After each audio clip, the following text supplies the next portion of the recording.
this. I'll record this one. All right, so your hint was to change cosecant squared using a Pythagorean identity. So that makes cosecant squared equal to what?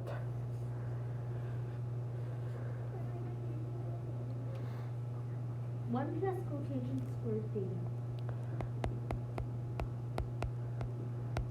All right, so we have that times tangent squared theta minus 1 equal to tangent squared theta.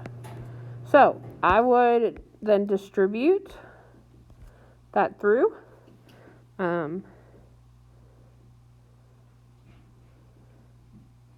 So you will get tangent squared theta plus cotangent squared theta times tangent squared theta. So cotangent squared times tangent squared cancels out to equal 1. So then you're left with, and then you have 1 from here minus this 1, which goes away. So then you're just left with tangent squared theta. Okay, so why did this cancel out?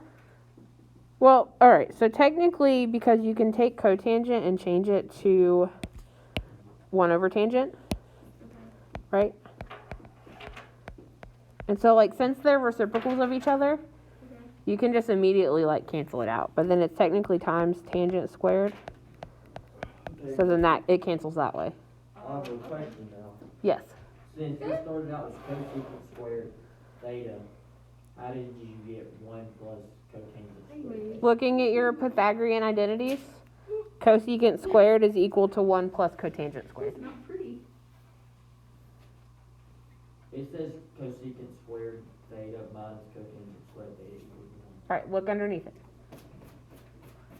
Oh gosh, this is awful. Yeah, so I like, that's a basic identity, but then you can rearrange it to get the other ones underneath it. You have to look at 2 points.